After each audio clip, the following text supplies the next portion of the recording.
હવે બોલ. જય માતાજી. હાલો અત્યારે જો રાત તો 9:30 વાગી ગયા. અમે જમવા બેસી ગયા છે. સેવ ગલકાનું શાક બનાવ્યું છે, રોટલી, બપોરનો સંભારો છે, આ બપોરનું બટેકાનું શાક છે. ટિંકલ જો જમવા બેસી ગઈ છે, એને પપ્પા જમાડે છે.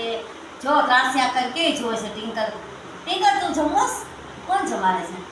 પપ્પા. બોલાય, મોઢામાં જીભ નથી, બોલોસ તો ખરા. જો એ દેખાડે છે શું જમે છે એ આકા. શાક ને રોટલી જમે છે એ, અને ઠંડી ઠંડી છાશ. બહુ મજા આવે. 5 મહિને છે ગરમી ખાવા.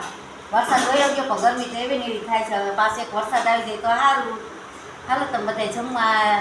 અમારી દીપિકા રોટલી ઉતારે છે ગરમ ગરમ. અમે બેસી ગયા જમવા. જો એ ટીંકલ જમાડે છે એને પપ્પા. હો હમણાં 2 દિવસ એને પપ્પા આગળ જમે છે નહીં. જો મેડમ આવ્યા છે રોટલી ઉતાર ગરમ ગરમ. વાવાઝોડું આવ્યું તઈ વરસાદ જોઈ ગઈ. વરસાદ તો જોઈને આજે પાણીની